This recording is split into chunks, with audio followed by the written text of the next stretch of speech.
Turn to open session. So moved. Second. Mr. Pappas? Yes. Mr. Girth? Yes. Mr. Jackson? Yes. Thank you. Welcome, everyone, to the March 20th, 2014 meeting of the Anderson Township Board of Township Trustees, sometimes referred to as the Josh and Andrew Show now. If you would, please join me in the most important thing we're going to do tonight. That's the Pledge of Allegiance. I pledge allegiance to the flag of the United States of America and to the republic for which it stands, one nation, under God, indivisible, with liberty and justice for all. Thank you. If you would, you could all join me in standing for a moment of silence. A good friend of ours, close friend of my father's, Jim Applegate, passed away. Jim was very active in our Sheriff's Citizens Patrol, and I'd like to take a moment of silence.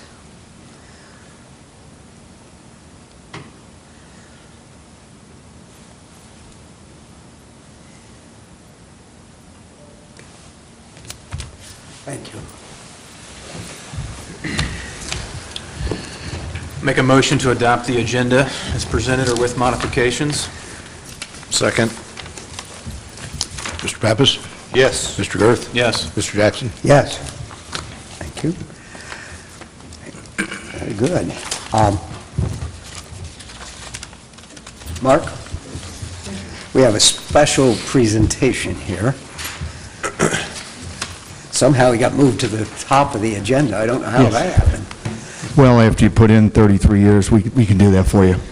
Bob, if you'd come on up here, please. I'd like to acknowledge a long-standing member of the Anderson Township Fire Department who recently announced his retirement. A little bit about Bob Haythorne, who's standing to my left. He joined our department back in 1977 as a volunteer, and he became a career firefighter in 1981 as part of recruit class 1981. And he progressed to be a lieutenant paramedic in 1990. Bob has done a lot of EMS instruction for us. He's also been very instrumental in doing a lot with our life safety department. We wish him the very best on his retirement. His last day will be April 2nd, and he has lots of plans, he's told us. Bob, congratulations. Thank you.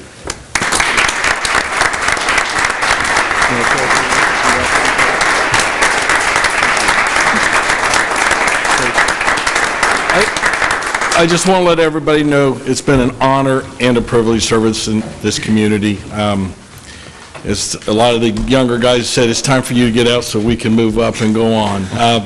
So that we will do. I hope to still be involved in the community quite a bit. You know, who knows what endeavors might come back to bring me back here, only being hopeful of that.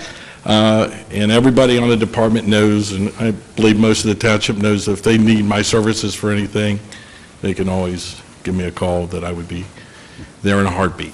Okay? So thank you for almost 37 years here. I really do appreciate it. Thank you. Thank you, Bob.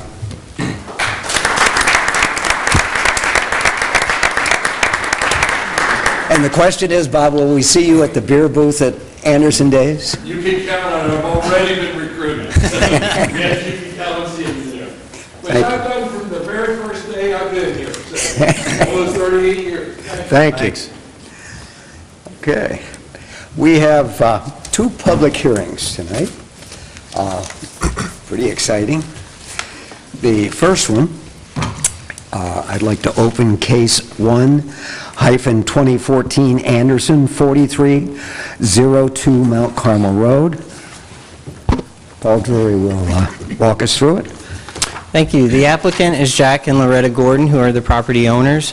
And again, as Mr. Jackson stated, the location is at 4302 Mount Carmel Road, and the request is for a zone change from the current ID industrial district zoning to AA, which is single-family residence.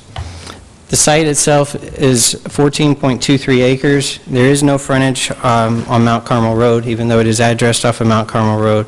The topography is relatively flat in the area that is to be rezoned, and the existing use is vacant and used also as agriculture. I said this was going to work over here, but we'll see. It works if I turn it on. Okay. Sorry about that. This is the current zoning map of the property.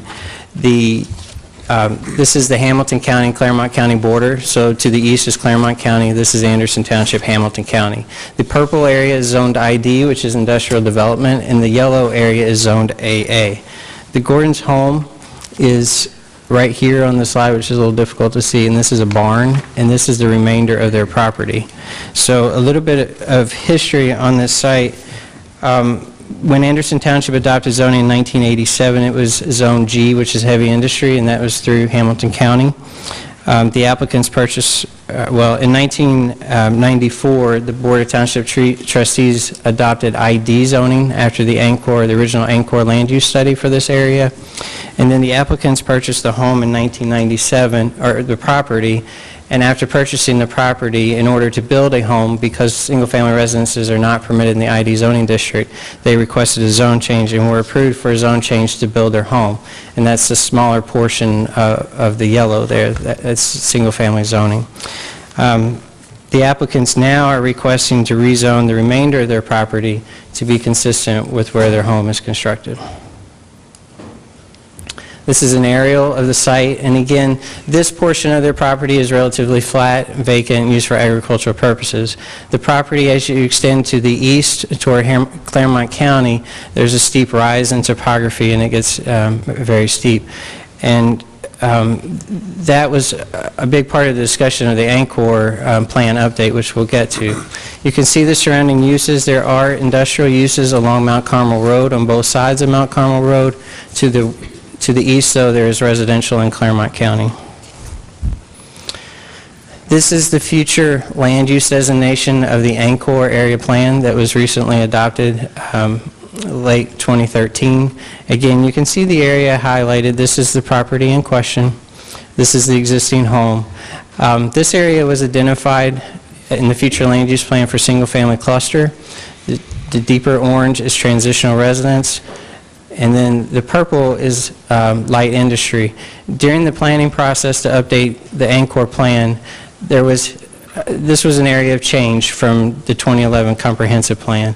And the idea, most of the discussion centered around a transition from the single family in Claremont County to the industrial along Mount Carmel, and primarily west of Mount Carmel Road.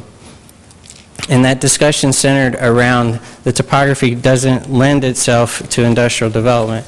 It makes more sense land use-wise for a transition from the single family in Claremont County to industrial. So that transition is from single family to this transitional residence, which is higher density.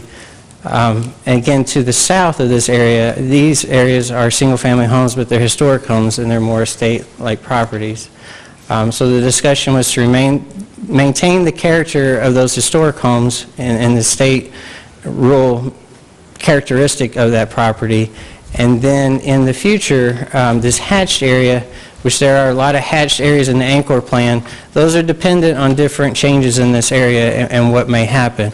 If passenger rail or utilities or infrastructure come to this area, the hatched areas speak to different uses if those the infrastructure is in place in the Angkor area. So with passenger rail, one area that was discussed for a rail station was actually at Mount Carmel and Round Bottom, which I don't believe I have on this slide, but I do later. So that was a little bit of history of why the land use designation was identified in the Angkor land use update.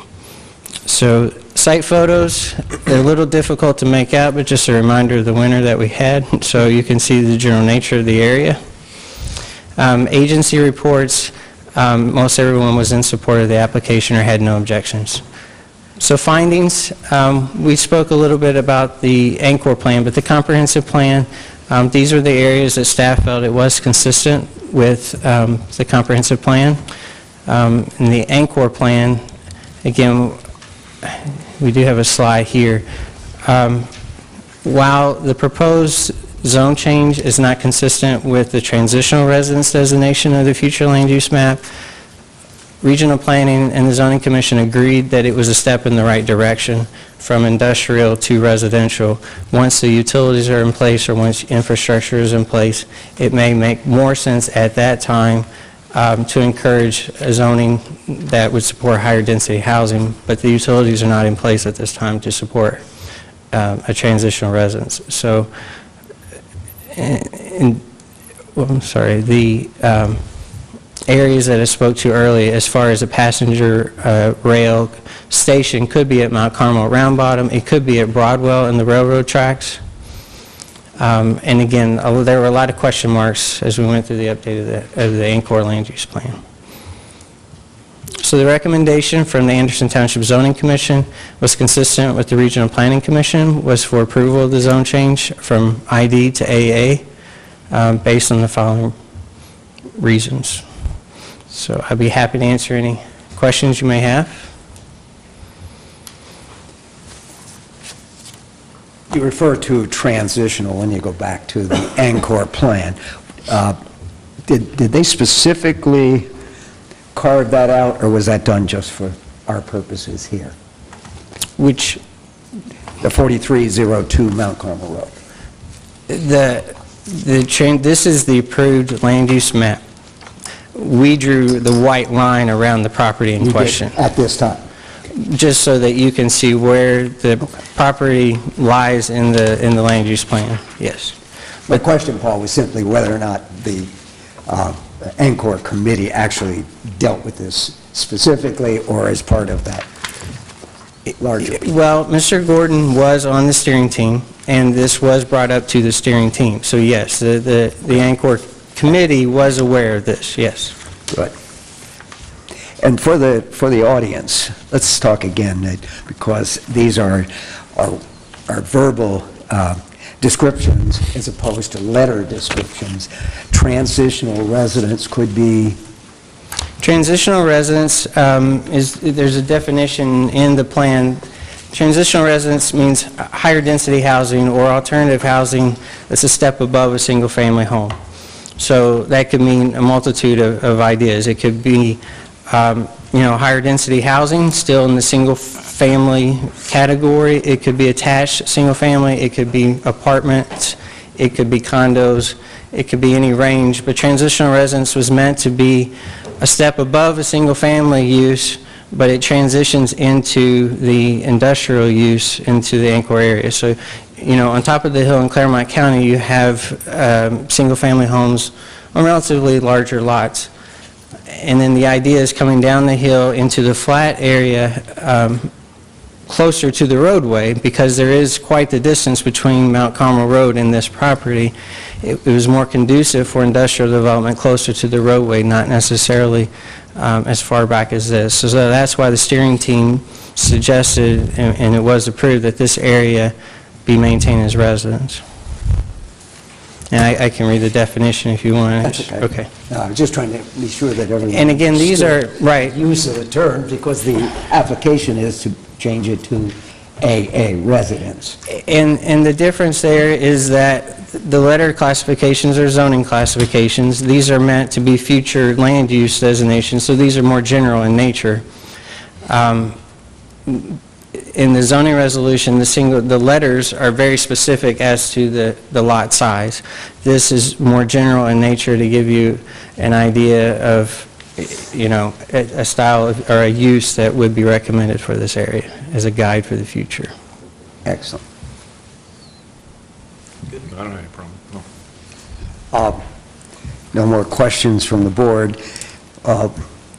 Would anyone like to speak on behalf of or in opposition to Case 1-2014? If you would, please come forward and state your name and address and tell us what you think. No, don't tell us what you think. Tell us your position. Anyone wish to speak on behalf of it or in opposition to it?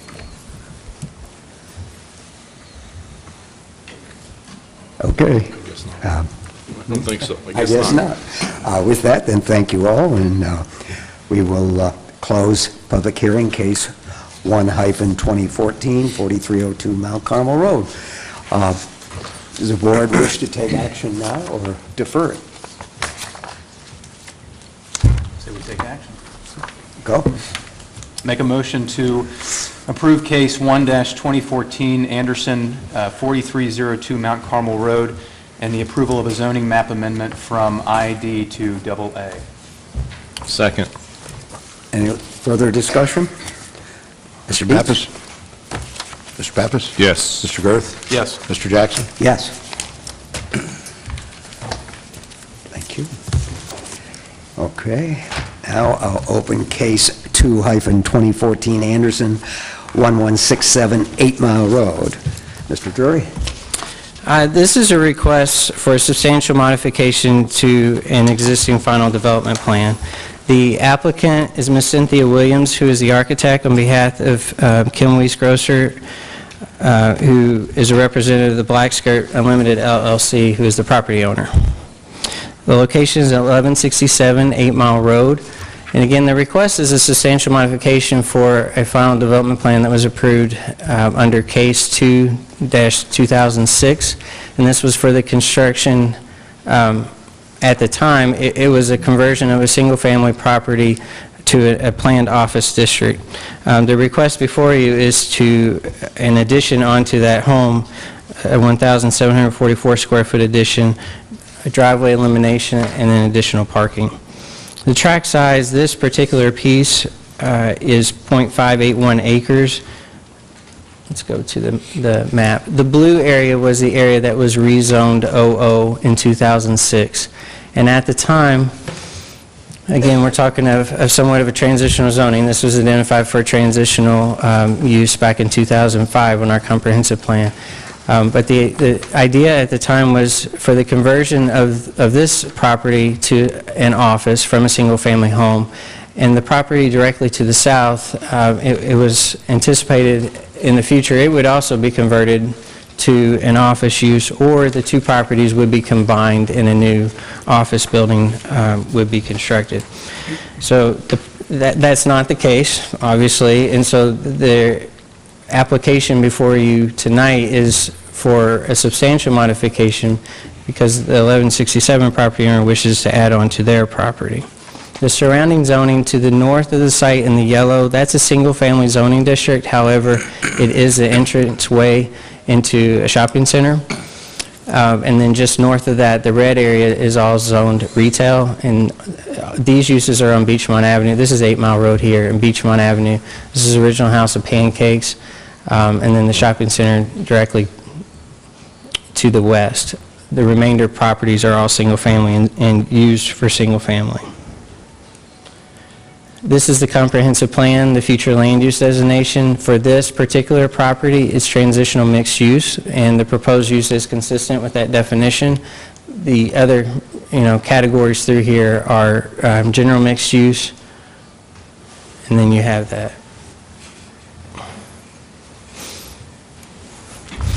This is the aerial of the site in question. Again, this is 8 Mile Road here. This is the entrance into the shopping center. This is the property in question. The development plan that the applicant is proposing, and this shows up better on your paper copy, 8 Mile Road. This is the existing home, and then the proposed addition into the back. This area here is the proposed parking addition. The number of spaces meets the minimum zoning requirements for the proposed expansion. And these are the elevation drawings. As you can tell, the style of the architecture of the addition is intended to match the existing architecture of the home and keep that residential feel. Site photos, this is looking south along 8 Mile. This is the property in question. This was the other property that was included in the original rezoning. This is just the existing parking area. The fence in the background is a buffer that was required by the shopping center when the shopping center went in to buffer from the commercial driveway, and again, the homes across the street on 8 Mile.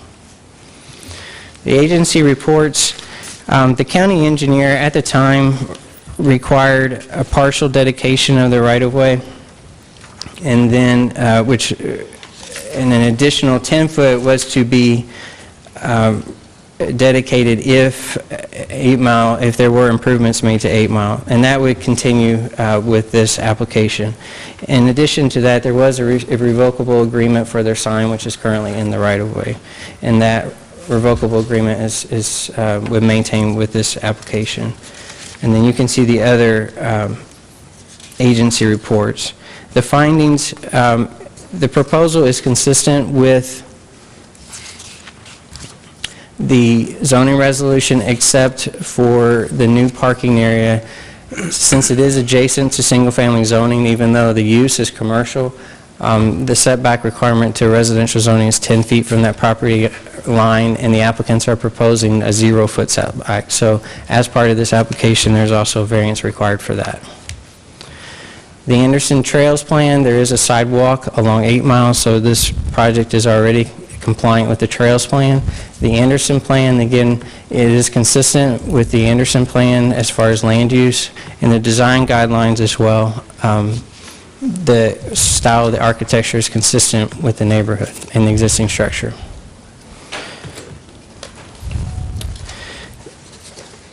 In the staff report, you'll see there were a whole slew of conditions from the original rezoning in 2006. Those have been adjusted to reflect this application. And in your staff report, you'll see the Township Zoning Commission's recommendations and their conditions, as well as regional plannings. Zoning Commission did modify a few of the regional planning's conditions, and those are noted in your staff report.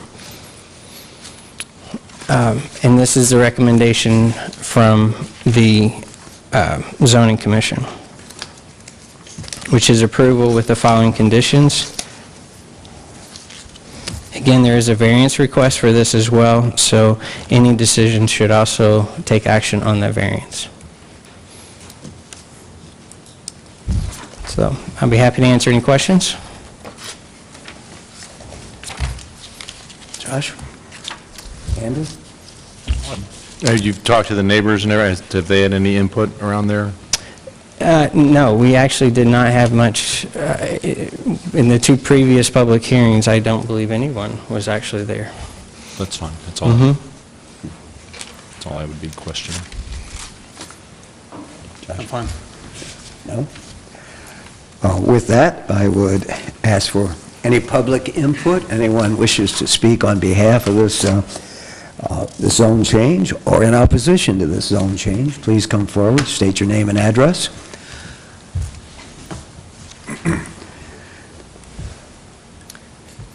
My name is Cynthia Williams. I'm the architect for the project. I just want to thank you for looking at the project. I do have a question about one of the things that's in the this report, and then I'll answer any questions you have. Is it okay to ask my question first? Okay. Please do. In this document, condition 5 does not have the revised language about the buffer along the southern edge of the parking lot. Would you mind moving the mic down a little bit so the audience can hear you? Thank you. In other words, this one right here, that was not changed to the revised language, which is in the resolution. I just noticed that. There was actually a grammatical error in the staff report. The Zoning Commission, in their resolution, they modified that condition, and what it was referring to, again, there was a grammatical error. It should have read that there should be a buffer along this portion of the parking area because it is adjacent to residential or has visibility to residential use. And then landscaping is required along the frontage along 8 Mile Road. So the condition is correct in the Zoning Commission's resolution. That wasn't reflected in the staff report. Thanks. Thank you. So I'm just happy to answer any questions if you have any. Anybody have any? No. Nope. Thank you very much. Anyone else wish to speak regarding this matter? I never give you a second chance, so you better do it now. If no one wants to come forward, then I will close the public hearing for case Anderson 2-2014, 1167 8 Mile Road. And if the board wishes, we could take action now or wait till later. Let's do it. Do we have a motion? My eyes are killing me. I will make a motion to approve case 2-2014 Anderson, 1167 8 Mile Road, and the approval of a substantial modification to the final development plan to case 2-2006. Second. Discussion? Mr. Dietz. Pappas? Yes. Mr. Girth? Yes. Mr. Jackson? Yes. Good. We got it. Thank you. Thank you. Good luck. Congratulations on your Yes. expansion. Yep. What does black skirt mean? We're an advertising agency. Great. Thank you. Okay. With that, we move on. We do have a presentation. Paul, are you, or Steve, or someone? We actually have members from our street tree committee who are going to make the presentation tonight. And we have other members of the committee here as well. Right. But Mr. Bruce Burno and Mr. Josh Eastlake. Good evening, gentlemen. Thank you for the opportunity to be here. My name is Bruce Burno. I'm chairman of the Street Tree Committee. Joined with Josh Eastlake, who's one of our members. Also joined here John Halpin and Tim Kloppenborg, our other committee members. I'd like to give you just like an annual report on the Street Tree Committee, one of the more politically controversial committees I'm sure that you deal with. I also understand you have a very long agenda tonight, so we're going to give you the 3-minute overview. No one's ever accused me of talking too slow. This is just a little overview of our mission statement. We're basically, exist to help promote and support sound tree management practices to enhance the quality of life in Anderson Township. And this is the 5th year now we were designated as a Tree City USA. We're actually the only second township in the state of Ohio to have that designation. So I think consistent with our leadership as a Green Space Township too. So to be honest, the first 5 years have been spent mostly on some tree removal and removal of hazardous trees and dead trees. As you well know, we've had the emerald ash borer and issue to deal with. But there are basically 4 standards to be qualified as a Tree City USA. One, we have to have a tree committee, which we have, a resolution, which we have in the township. We have to have an annual budget that's at least $2 per capita, and then we have to have an annual Arbor Day observance and proclamation. So in keeping with Anderson Township's prudent fiscal practices, we had to spend $2 per capita. We spend $2.39, so we try to keep it very close there. Actually, as you can see there, we had 55 new trees planted in 2013. Gave away 800 tree seedlings to a school program through Arbor Day. We removed 40 trees, so we're just barely staying ahead. And then many stumps removed too. Most of those related to ash trees. Here's just a selection of the list of the variety of trees that we planted. Again, we're trying to have very broad diversification with the trees in case in the future we have other bugs or diseases, whatever, that might wipe out a whole species. Try to have very broad diversification there. We're fortunate with Josh Eastlake as the landscape architect. Scott Berline's also on our committees and arborist with the Cincinnati Zoo, so we have great technical expertise. And this is the 2013 Arbor Day celebration. You may remember the trustee tree planting out in front of the Anderson Center here. Glad to say that tree's still alive, so we did very well. Also had a school program with the history program with the schools, and also a visit to Immaculate Heart of Mary School. This is just a little history of the streets that have been done. Most of the street tree program is done in conjunction with the street repair and upgrade program. So again, back since 2009, the number of trees planted and the areas, and what's proposed for 2014 with the new street program. The 2013 street program, as you may know, is on Salem Road, which is technically a county road. As part of the tree planting too in 2013 was the Fred Keel Memorial Buckeye Grove right here outside the Anderson Center. Again, a lot of the focus was unfortunately on hazardous tree removal, a lot of the dead ash trees in the right-of-way. As an additional service through the Ohio Department of Natural Resources, there was some young tree training or tree pruning training provided to some of the employees in the Public Works Department, and they were very receptive to that, very appreciative, very supportive. I should have said early on, really, we're very fortunate to have very strong support from Paul Drury and Richard Shelley and Suzanne Klingman and all the staff. Sam Schroeder's the intern who did this great PowerPoint presentation, so we thank him for his technical expertise, far beyond mine.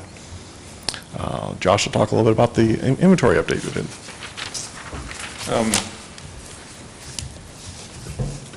We had an inventory conducted recently, so this slide reflects what the surveyor found, and you can see a definite decrease in our tree canopy since the last survey in 2012, again related mostly to emerald ash borer. The inventory also indicated sort of our species diversity, and in order to keep the township's tree canopy safe from threats from diseases and things like the Asian longhorn beetle that is affecting our neighbors to the east, we really need this to level out. We've got a little too many flowering pears and maples, so through our selections we're trying to even that out a little bit. This shows the condition of our existing trees. According to ODNR, actually our percentage of trees in good shape is actually a little bit better than normal, believe it or not, in the state of Ohio.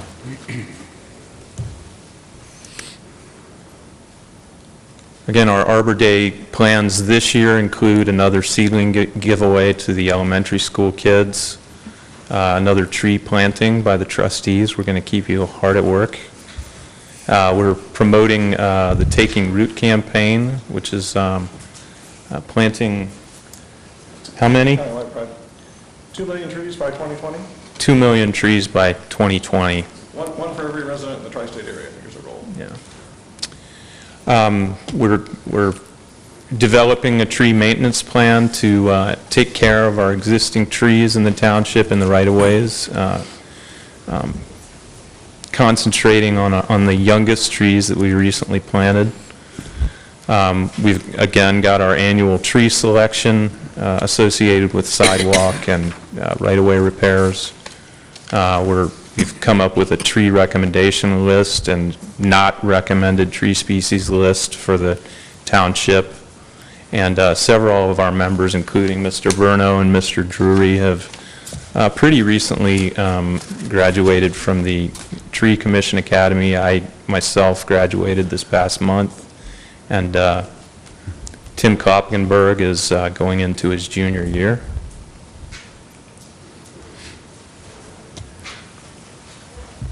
And so this reiterates our ongoing approach: tree maintenance plan, educating the public, increasing tree diversity, and increasing the quantity of trees in the township.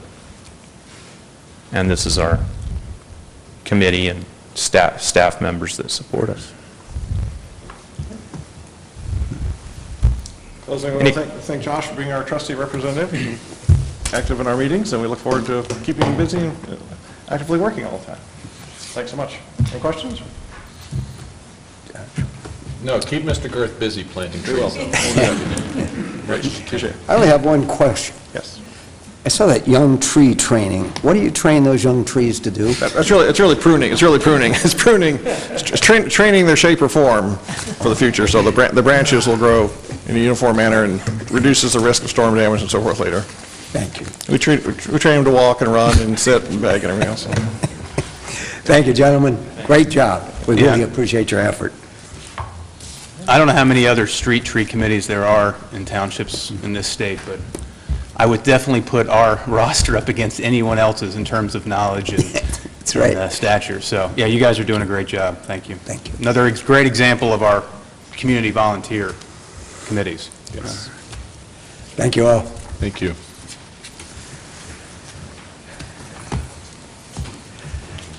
I went most of the crowd. I went most of the crowd. Yep. You can stay if you like. Hey, you don't have to leave. Yeah, should have locked that door again. Nobody left. State Representative Pete Peter Stoutberg is going to give us a legislative update. Thank you, Mr. Jackson, and it's a privilege to be back before you again. And before I get started, I just want to check on the mental and emotional well-being of Mr. Girth, given today's basketball activities. We're hanging in there. There you go. There you go. It's very tough to be a Cincinnati sports fan at any level. It was a rugged week. Anyway, it's a pleasure to be here. I understand there's a long agenda, so I will be brief. We have 277 currently under discussions with a number of various people who surprisingly are not charmed with it. So we're trying to work out their concerns and then talk to the speaker about bringing that to the floor, either with or without their approval. You all probably heard that we had a number of things happening in Columbus introduced this week. One is the capital budget bill, which was introduced, and after a lot of work with the various communities and groups, and I'm happy to report that on our list is $1 million for the bridge work down at the bottom of 32 and 125 and Little Miami to at least get that process going of solving the conundrum of getting over a river and a state road. And that, I believe the plan is to pretty much pass the capital budget as is and within the next few weeks out of both chambers. So we'll have a definite read on that. The other piece is the mid-biennium review, which was introduced in one bill by the governor and then immediately broken up into, I think, 12 or 14 different pieces. There's a lot of things in there, education, K through 12, higher education, mental health, drug abuse stuff, as well as taxes, and probably the most controversial pieces are taxes. The proposal to increase the cat tax and then also the cigarette tax and reducing the income tax. And while all of us favor reduction of the income tax, the other ones are a difficult pill to swallow. So we're going to be working on those pieces of the mid-biennium review, which we call the MBR. Some will be passed relatively in short order. Others will take through the summer before we work them all through. So happy to answer any questions you all may have. Any other problems you're seeing or not, let me know. This JED zone legislation seems to have a lot of traction. Representative Schuring is the man who actually created the JED zones to begin with, and now he has action, I guess, with a lot of support to do away with those very same thing, any new ones as of the end of this year. That's probably going to fly? Well, that passed out of the House. Again, the original legislation went after both the JED zones and the districts. The zones are the ones that were basically sunsetted, for lack of a better word. Those were the ones that were really being abused by some of your colleagues in other areas of the state, and they were viewed as just a pure tax grab. I understand that's a tool we're taking away from the townships. We still do have JED districts, and I understand that those are not touched at all in the final legislation that went through. There was tinkering with it in the as-introduced version, but in the final version, all of that language impacting the districts were taken out. So I'm not sure what's going on over the Senate, but we did vote that out a couple weeks ago. I guess the two examples that Schuring has used are probably valid, but there are only two out of a whole lot of others, and one being that they built a jail. I don't know how much economic development comes out of building a jail. Not that there's anything wrong with building a jail, but... There could be a lot of economic activity in the jail, unfortunately. And that's too bad. But if I understand it correctly, Sycamore Township just put four different zones within the Sycamore. There won't be any impact on them other than they're going to have to come up with this committee. I'm not sure what the ultimate impact to Sycamore Township is on that, but yes, if they're in place or in progress, I believe they stay in place. So if we're planning one for next week, we better get it done, right? There's a dry cleaner up on Beachmont, which you can draw right around. There you go.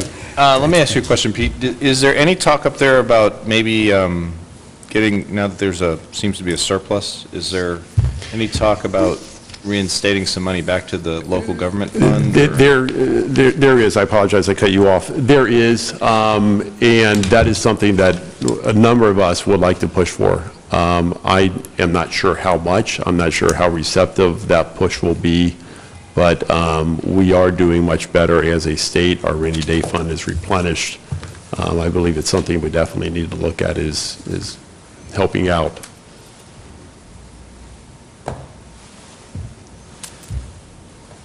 Thank you, Peter. Be well, Mr. Girth. Thank you. Appreciate your concern. He's a Harvard fan now. There you go. Thank you. Go Dayton. God's on their side. You know that. That's, Where's Xavier in the bracket? yeah, right. He was off on Tuesday night. Tough crowd. Yeah. Ooh. Okay. At every meeting, we set aside time for citizens who wish to come forward and address the board. So we'll open the public forum section of the meeting. Ask that you limit your comments to 5 minutes, and please state your name and address for the records. So anyone wishes to come forward, please do so now. We can have a line over here or over there, right? People on TV cannot see the size of the crowd. Okay. Anyone? Anyone wish to come forward? If not, we'll close the public forum portion of the meeting and move forward to trustees' comments. Mr. Pappas? No, Mr. Girth has an announcement tonight. Mr. Girth has one. I do indeed. I'm very excited that I got to attend the Hamilton County Regional Planning Commission luncheon last week, where Anderson Township was the winner of the Frank F. Ferris II Award, and this award is given annually to a planning committee. I don't know if you guys have seen this or not. To a planning committee that has elevated planning principles, provides greater awareness of value of planning, and also provides for an improved quality of life through its work. And we received this award for our 2013 Downtown Anderson Plan, which presents recommendations for private development and streetscape improvements in the area between Town Center Way, which is where Anderson Town Center Kroger is, and to the east to Asbury Road.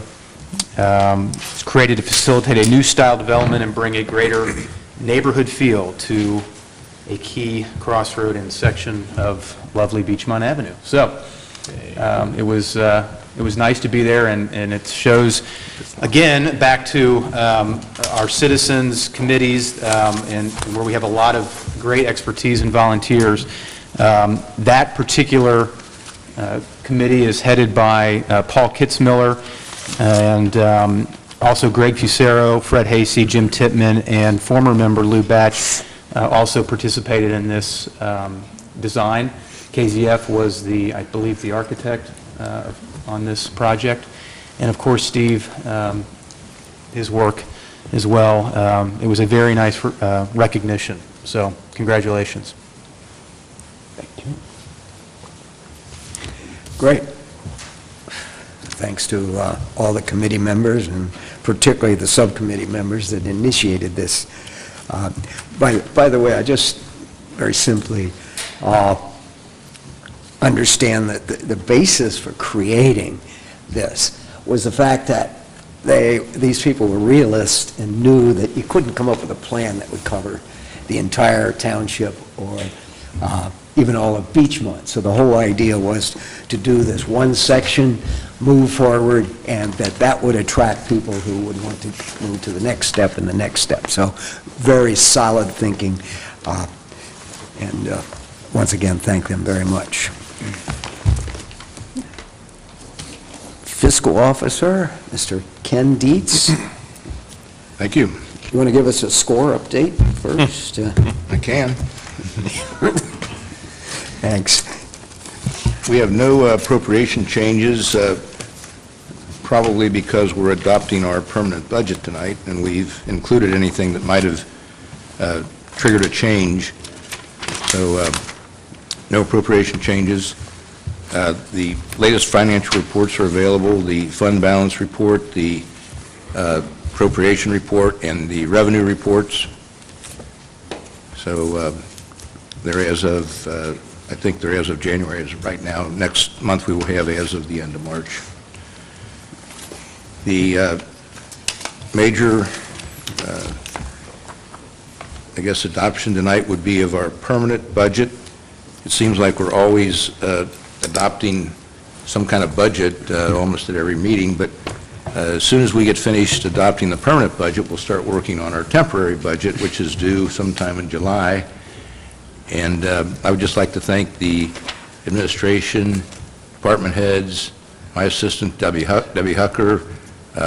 We've been working on this for almost 3 months now, and we tried to pare everything down. We started with the temporary budget, which was adopted last July. Obviously, things have changed since then. We had a lot of snow, so we had a lot of snow removal, overtime in that area. We got our latest quotes on medical cost.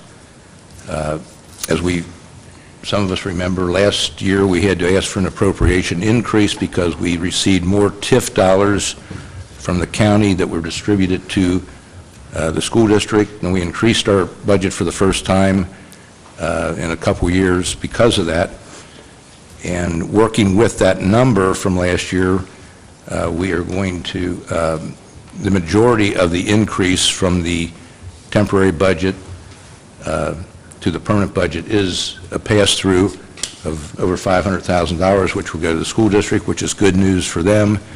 It's good news for us also because that means that we got a portion of that, close to $400,000 additional money for us. So the budget is $35,306,010. As I said, it's higher than the preliminary budget. We always try to keep within range on that, but there have been years where the permanent budget has surpassed the temporary budget simply because of the changes I've mentioned. And we have a better perspective as of right now than we had back in July of last year. So I would ask the trustees to approve the permanent summary budget so that we can send that down to the county. Any comments? No. Nope. I would just make one. You know, you look at this thing and you're right, we're always doing these budgets, but the final permanent budget, which is really weird that you do it in March, but we won't question that thinking, that while the 2014 permanent budget is slightly higher than 12 or 13, it's still lower than 2011, 2010, 2009, 2008, 2007, 2006, still lower than any of those budgets. So, and that's a good point, because during some of these years we have tried to keep a balance in the TIF fund, and we backed off on a few projects. We are now tackling those projects because the timing is right. We have some balances in that fund, and we can save dollars by doing those projects in 2014 as opposed to 2015 or 16. So the folks at picking up the slack a Moody's, little bit. the folks at Moody's seem to think that we're doing the right thing. Yeah, they like us. They like us. And we did receive some additional funds from the Racino, which cover, some of these costs that we're going to actually have in 2014. And I would say to the board and to the audience, our balances totally for the township are slightly higher than they were at the end of 2012, for the end of 2013, which is amazing, which means we spent less than we received in 2013. And we'll keep trying to do that. What's wrong with that picture? We're in government. It's a novel concept, One of these days. especially in Washington. I would make a motion that we adopt the 2014 permanent summary tax budget in the amount of $35,306,010. Second. Any discussion? No. Mr. Pappas? Yes. Mr. Girth? Yes. Mr. Jackson? Yes. Thank you. Thank Good you. job, Ken. Yeah, you guys did a nice job. And Debbie and everybody else. Thank you. Okay. Moving forward. Law Director? No report. Thank you. Again? Jeez. Okay, that's some kind of record, I think. Doing my Margaret? job. Okay, Planning and Zoning, Paul Dury. Under our department tonight, as you know, from time to time, we're always monitoring the zoning resolution. We're monitoring national trends to make sure our local zoning resolution keeps up to changes nationally, national trends. We also monitor the Ohio Revised Code, obviously, to make sure that the zoning resolution is not contradicting the Ohio Revised Code. And if we have numerous variance requests under certain things, it also is a trigger that perhaps there are items in our zoning resolution that we may need to modify to bring it up to speed.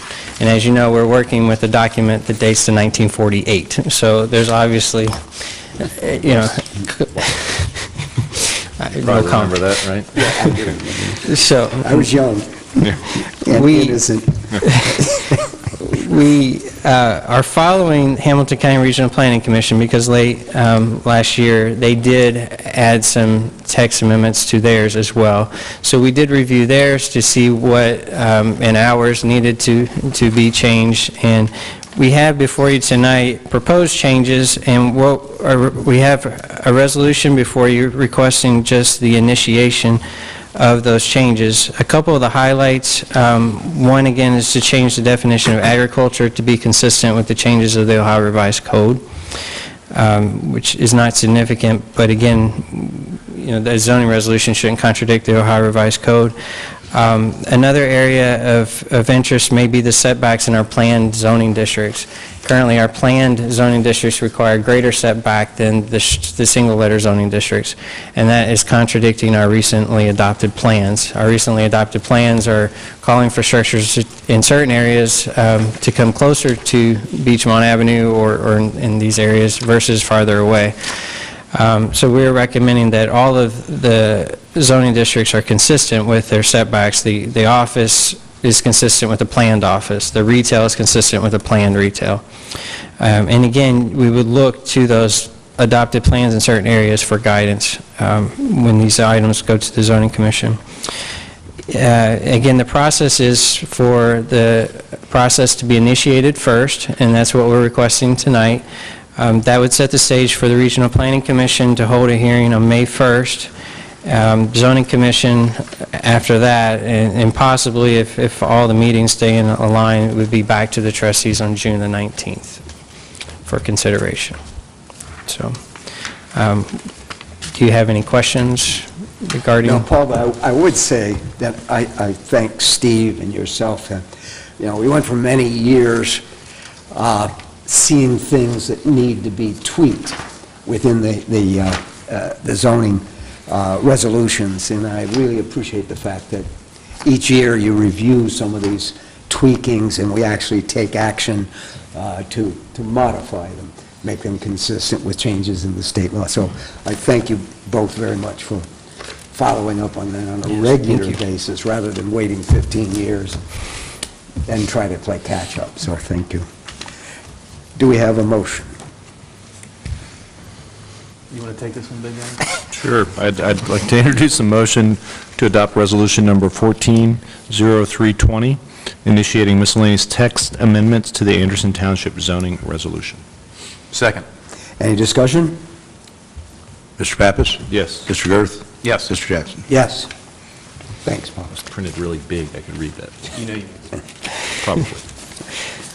Thank you. The next item under our agenda, to follow up on the Street Tree Committee's presentation, as they stated, as Mr. Girth stated, we have an outstanding committee for the street tree, but one of the criteria to remain a Tree City USA community is every year at this time to declare a certain day as Arbor Day in Anderson Township.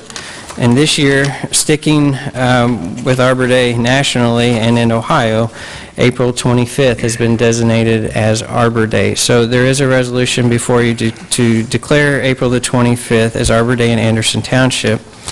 And also to follow up on that, the committee is proposing that the trustees plant a tree at their interim workshop in May, as consistent with previous years.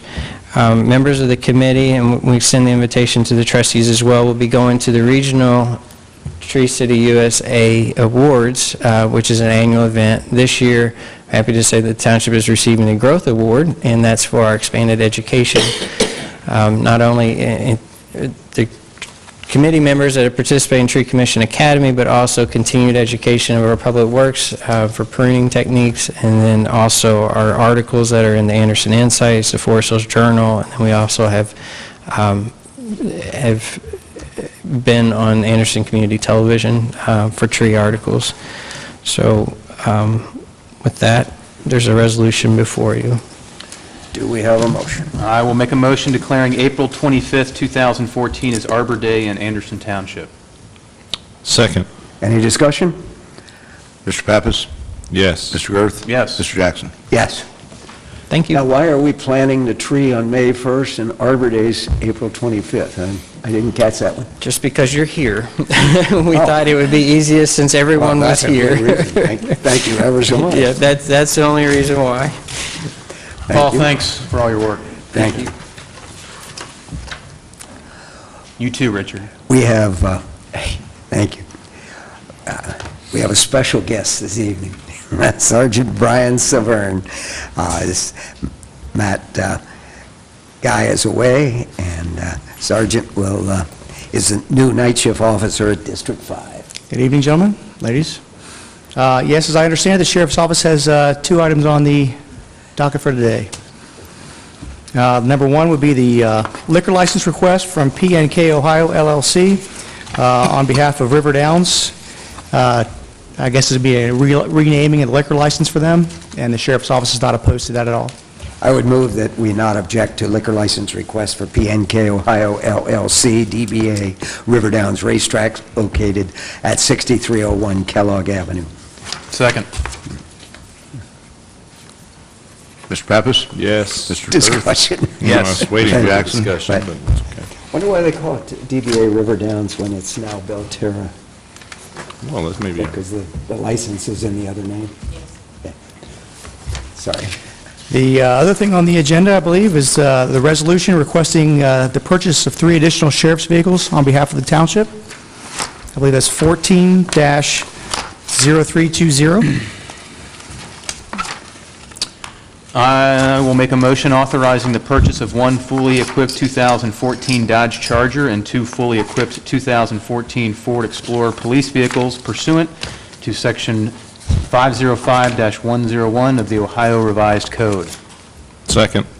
You might mention that this was discussed in detail at our interim meeting, and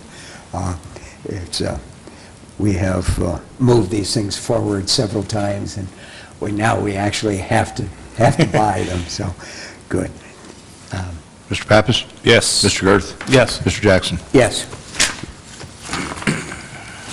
That concludes me. Thank you very much. Thank you.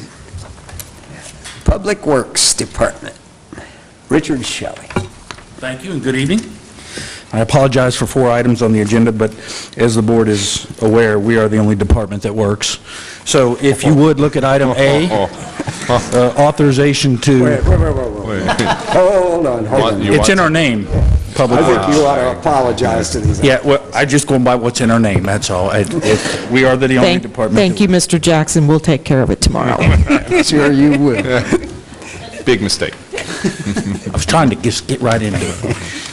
Item A on the agenda, authorization to award the microsurface overlay contract. Again, this is a state bid contract that we do on a semi-annual basis on a 4th or 5th time during my time here, and this is a new surface that goes down on the pavements. It is not paving. It is not meant to replace paving. It is just a buy you some more time, like you would do on your own driveway, where you seal the cracks and cover it instead of tearing it out every year. It just increases the service life of the wearing course. But what you have before you is the authorization to allow us to proceed, and the streets have been released to Lisa and to Nancy, and the people will be finding out soon who and what is getting treatment. Do we have a motion? Yes, I move to authorize the Township Administrator to enter into a contract with Strausser Construction Incorporated, utilizing state bid pricing for an amount not to exceed $130,000 with a 10% contingency fee of $13,000. Second. Discussion? 1 second, Kent. Yes, sir. Just for the public, when the fella comes down and evaluates our roads, how does he evaluate a road that was just recently microsurfaced? Yeah, and well, obviously, he tells us to keep using it, but in keeping with our philosophy on street rehab, if we spend all the funds that we have on the streets that are in the worst condition, the rest of the streets that are above lose ground on the curve. So this allows us for a little bit of money to do a lot of the streets that are higher on the curve and maintain those at a higher level than you would, because the lower streets, if you will, which is called the pavement condition index, those lower streets are very expensive to repair. If you spend all your dollars there, you lose ground everywhere else. So we keep the philosophy of spending money on good streets, fair streets, and poor streets. And proportionally, we try to do like 80, 10, and 10%. My budget for paving this year is pretty close to $1 million, thus the $130,000 for microsurface. Yes. Excellent. Thank you. Yes, sir. Mr. Pappas? Yes. Mr. Girth? Yes. Mr. Jackson? Yes. The next item we have, and as I will mention that with every piece of equipment we suggest eliminating or purchasing, we have a vehicle committee that vets that out and that process out very diligently, made up of several staff members, and we go over it with our mechanics and department heads, and we beat it up, say, why do we need it, why do we need to get rid of it, and lo and behold, we come up with a list of trying to be as frugal and as prudent as we can with the use of the equipment. So what you have there is item B. We have a trailer that Hamilton County is in need of, and basically we are not. So we're looking to trade off to them for the sum that you have in the contract amount. We also have an agreement that if we need that equipment in the future, we may borrow it, but they're going to keep it and maintain it. I'll make a motion to adopt the resolution providing for sale of personal property.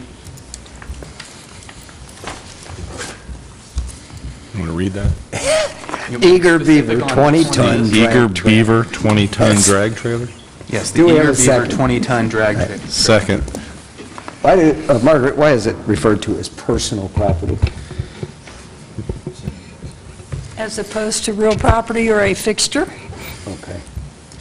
Yeah, it's in the revised code that way. Deceptive term. Any discussion? Mr. Pappas? Yes. Mr. Girth? Yes. Mr. Jackson? Yes. Thank you. Item C, authorization to purchase a replacement truck for Public Works. As the board is aware, we do use these white trucks to drive around and throw salt in our neighborhoods. They're called salt trucks, and of course, we have 11 or 12 of them that we deploy during a storm. The one that we're looking to replace, I believe, is a 1996, if memory serves me, so it's been in the salt almost 20 years.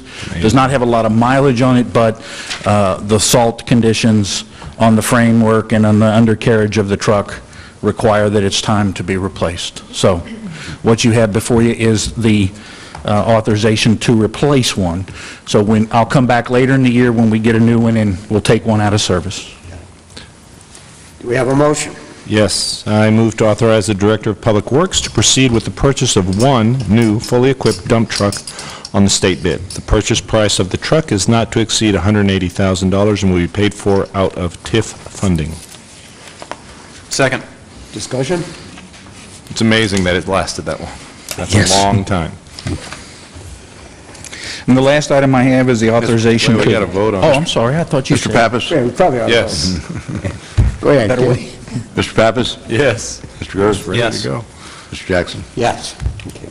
Is that what a truck costs? I had no idea. It's not so much the truck, it's the stuff that goes on the truck.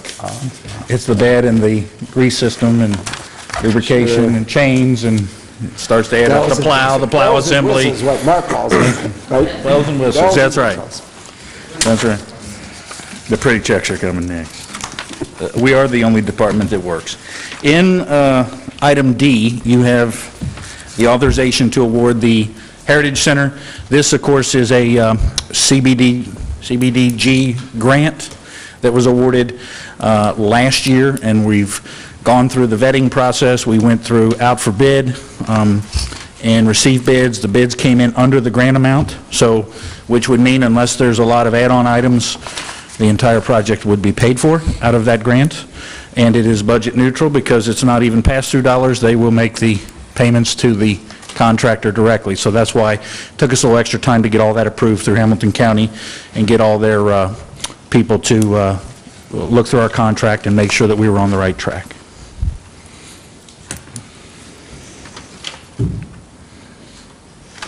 It's a big amount. Go ahead.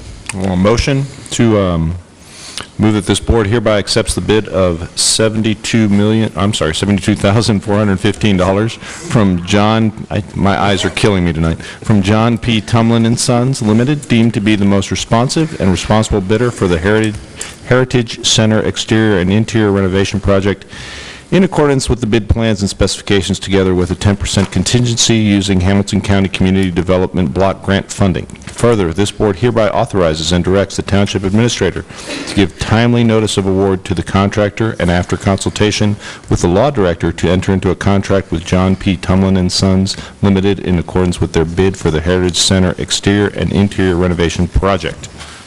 Second. Discussion. Yes, sir. 30% differential between the two bids. You just never know how the bidders are going to react. It all depends on timing, and, yep, we'll take it. We'll especially take it because we're under the grant amount. Yes. He does work for us. Yeah, he's done a couple projects for us over the years, yeah. We're not concerned. Not concerned at all. Yep. That's a big difference. That's all I have. Mr. Pappas? Yes. Mr. Girth? Yes. Mr. Jackson? Yes. Thank you. Thank you. It's the longest resolution ever. Really long. We can make them all long. No, that's okay. Fire and Rescue. Chief Mark Ober. Thank you. Good evening. Two items on the agenda. The first one... Bells and whistles. Yes. We'll talk about those here in just a second. Our LightGov Internet auction has already been commented. There's a resolution in front of you, as we discussed at a previous meeting, ratifying the intent of the board to sell surplus personal property and authorizing consulting or online services with the company that we would like to stay under contract with, which is LightGov. We basically put the items on the Internet. They charge us a percentage, and we follow the direction of Margaret administration and the board on the rules and guidelines to remove the surplus equipment. So for the next year, we'd like to stick with LightGov, and we will continue to look at other options out there. Do you have a motion? I'll make a motion adopting the resolution determining to sell surplus personal property and authorizing consulting, online surplus property network, and e-procurement services by contract with LightGov LLC. Second. Any discussion? Mr. Jackson? I'm sorry, Mr. Pappas? Yes. Mr. Girth? Yes. Mr. Jackson? Yes. I don't want to leave you out. There you go. Thank you. Rough meeting.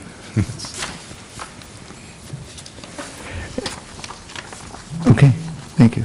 The next item on the agenda is apparatus replacement request for 2014. As been mentioned already, we have the committee, we have a plan, have had a plan, and we have 3 apparatus that are due for replacement.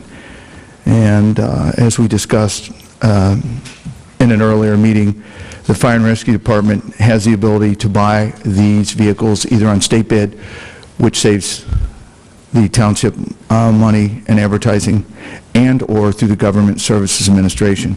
So in front of you, you have a motion for us to be able to purchase 3 vehicles. They cost a great deal more than Richard's, and they're much nicer looking too, that we'd like you to consider for our 2014 replacement plan. Do we have a motion? Yes. Go ahead. Can we get it? I'll introduce a motion to authorize the purchase of a replacement engine in an amount not to exceed $531,000, a replacement ambulance in an amount not to exceed $219,000, and a replacement support vehicle in an amount not to exceed $40,000, all off of state bid as outlined in the Fire and Rescue Department's apparatus plan and utilizing TIF dollars as identified in the 2014 preliminary budget. Second. By way of discussion, That's a lot of... Mark, I think it's important for people to understand that through your astute leadership, we have, over the last number of years, backed away from this fleet of all quints that did not have the flexibility of this kind of equipment. In fact, the cost of a quint today is far in excess of the total of these three purchases, and yet it doesn't have the functionality that we have, and I really appreciate your getting away from that fuzzy thinking that a lot of people had, so thank you. Okay, I appreciate that. If I could just comment briefly, right now, we're finishing up an engine focus group, which is an officer and a driver from each of the shifts, our mechanic, and we're just about finished, and it's been exciting because they're really looking at some even simpler ways to do things, and even it came from them, of cutting costs, of looking over the years of the evolution of what we really need, and can we get longevity of it. So we're just about finished with that. So our goal is to come underneath this for sure. Great. Thank you. Be commended for what you do. Okay, thank you very much. I'll pass the word. Mr. Thanks, Pappas? Chief. Yeah.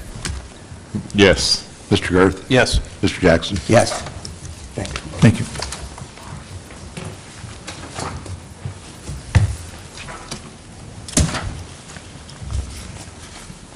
Township administrators.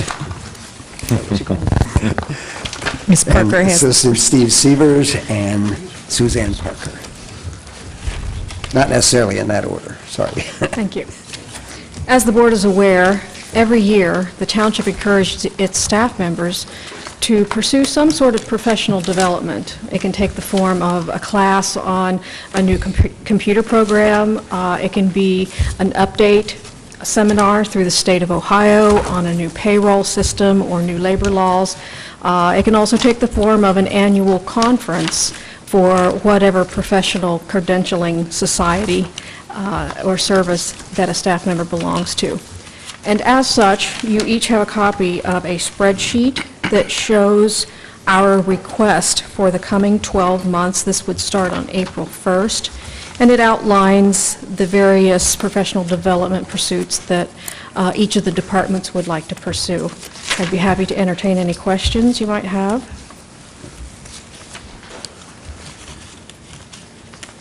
I might just mention that those figures were taken into consideration for the 2014 budget. Yes. Historically, we've always come in well under budget because a lot of this is involve training that we may find we don't really need or change our minds. Yes. So I think last year in the one case we came in 50% of the under the budget. So That's correct. This is the ideal list, but sometimes different things happen that staff is unable to attend that particular one, or for whatever reason it comes in under the estimated budget. So yes, you're accurate on that. you can't roll the savings forward. That's our only rule. Do we have a motion? I move to authorize the 2014-2015 professional development package as presented. Second. Any discussion? No. Mr. Pappas? Yes. Mr. Girth? Yes. Mr. Jackson? Yes. Thank you. Mr. Severs has the next several items.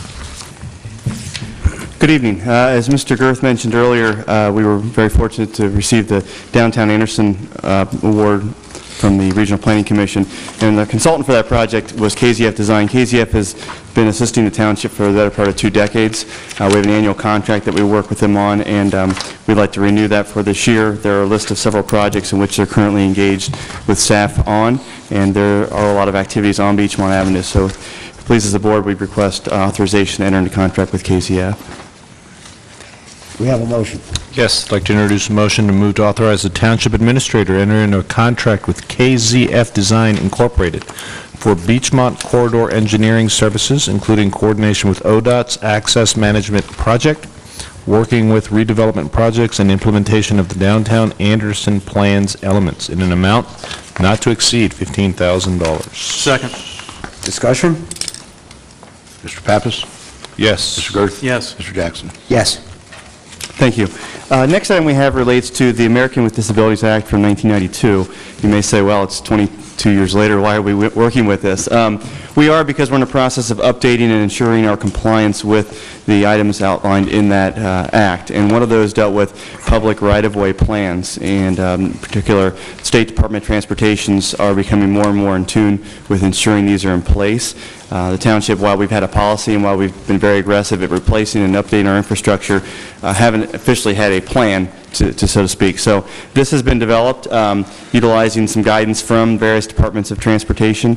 It's a plan that outlines kind of our proactive efforts. It also outlines policies which people can request information or approach a township if concerns arise. Lastly, it sets forth a kind of a schedule for assessing our infrastructure and ultimately continuing that update. So this has been posted on our website, been made available. Our hope is really to come back to you next year and update this once we've completed that assessment.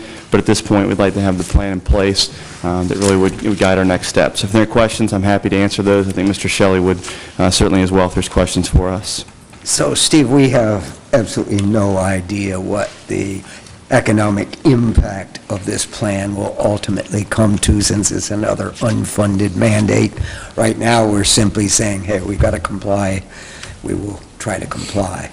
But you're right, and we have no idea what funding we've put out necessarily over the last 20 years. we know there will be costs. To be able to document each individual one of those, we could go back and do that. We don't have a figure on that, but you're right.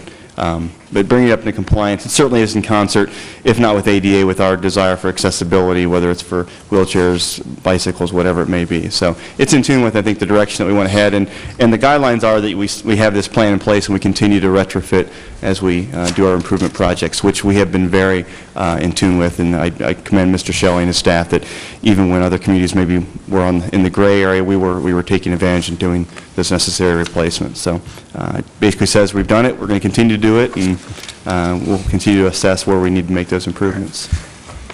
Still an unfunded mandate. Do we have a motion? I move to adopt the Anderson Township ADA Transition Plan for Public Right-of-Ways, which has been developed by staff following guidance set forth by the U.S. Department of Transportation. Second. Discussion? Mr. Pappas? Yes. Mr. Gerth? Yes. Mr. Jackson? Yes. Thank you, and we'll keep you posted on our efforts to update that document in the future. Next, we have an item regarding to the Beachmont corridor and the downtown Anderson plan, again, that was referenced earlier, and our efforts to now begin to implement that plan. One of the ways that we're looking to do that is through the use of surface transportation funds that are allocated from ODOT through OKI. And there is a resolution that's before the board that would authorize staff to make application for those funds for the portion of Beachmont Avenue between Forest Road and Asbury Road. These funds would enable us to proceed with construction of the improvements outlined in the plan within the public right-of-way area. They would utilize, again, a significant portion would be grant funding from ODOT. The local portion would be TIF funding, presumably from our current TIF or possibly from future TIFs that might be created on Beachmont Avenue. Grant applications we like. Do we have a motion? I'll make a motion to adopt a resolution authorizing grant application to construct the downtown Anderson improvements on Beachmont Avenue and committing local matching funds. Second. Any discussion?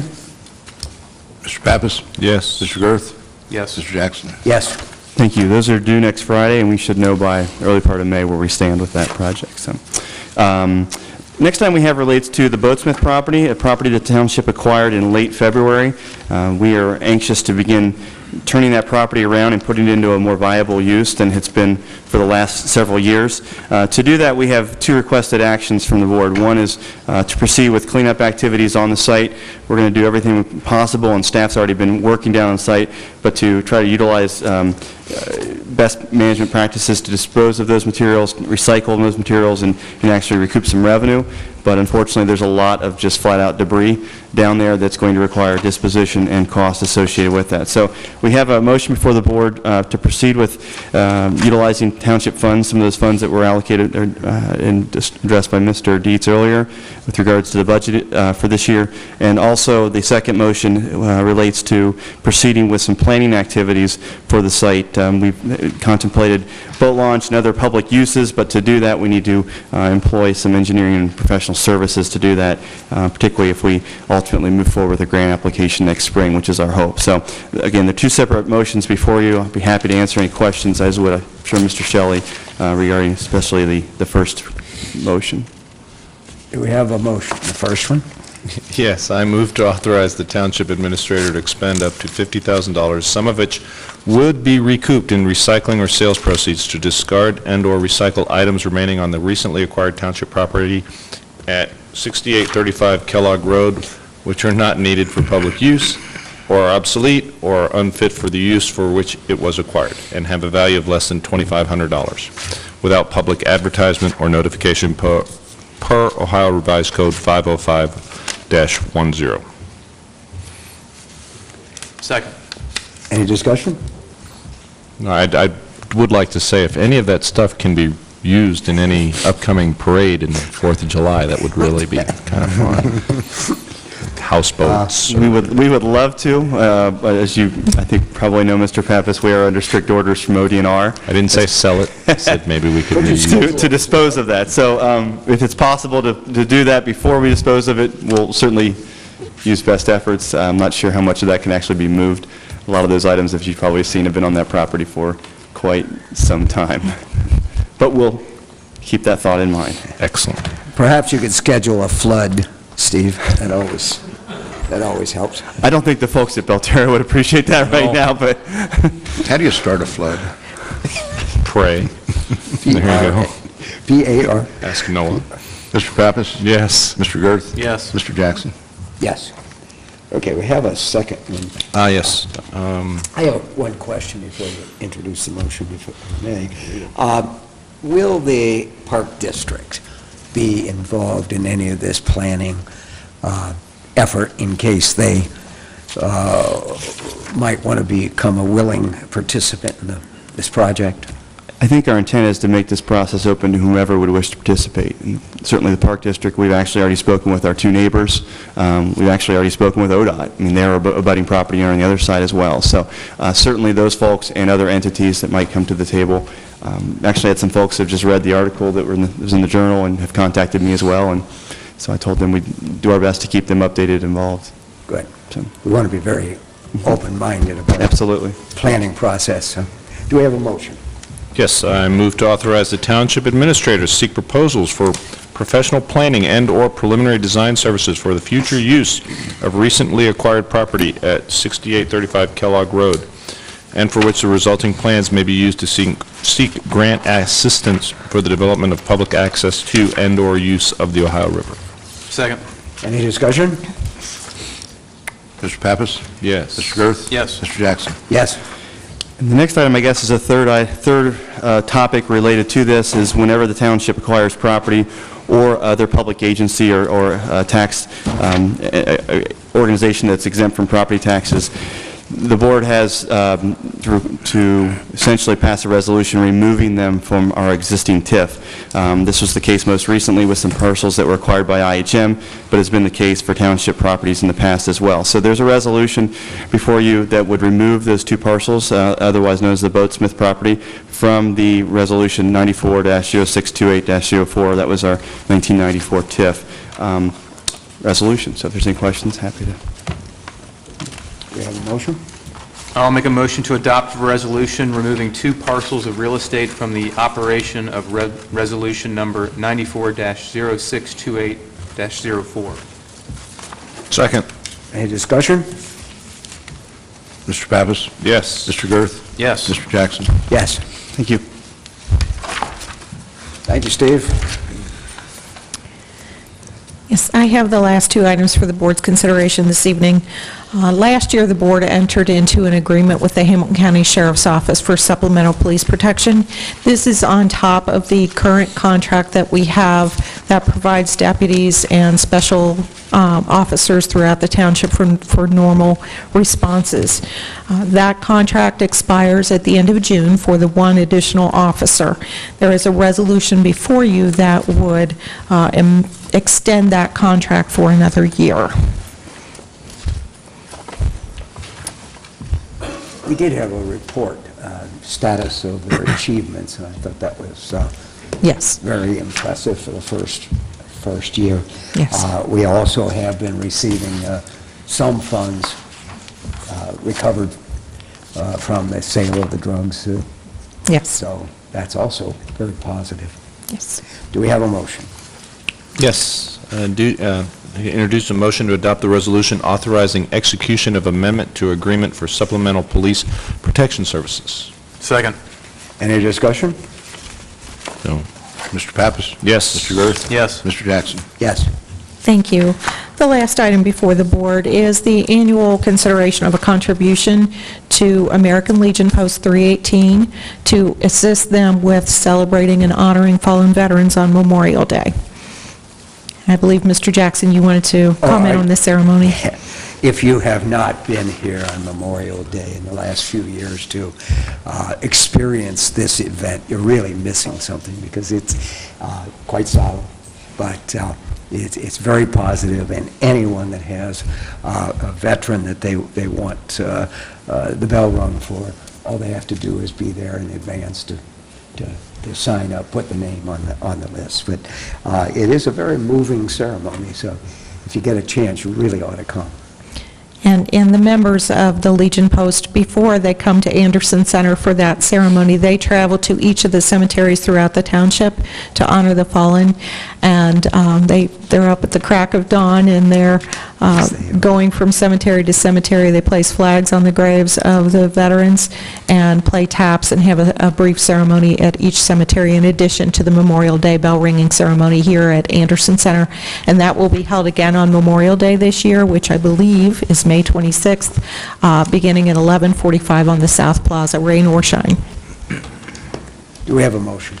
I move to authorize a Memorial Day contribution of $100 to American Legion Anderson Post 318 for the purpose of properly observing Memorial Day with the township as permitted by Ohio Revised Code Section 307.66. Second. Any discussion? Mr. Pappas?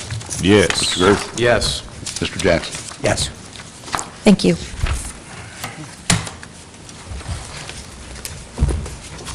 That was it? That was it. In other words, no decisions arising from executive session, is that correct? That is correct. There you go. Great. Anyone else have anything to contribute to this event? If not, I would let you know that our next regular monthly meeting is scheduled for April 17th at 6 p.m. If you have any questions, call 688-8400, or Josh or Andrew personally, whichever. With that, I'd ask for a motion to adjourn. So moved. Second. Discussion? No. Mr. Pappas? Yes. Mr. Girth? Yes. Mr. Jackson? Yes. Hey, thank you all. Thank you, everyone. Thank you.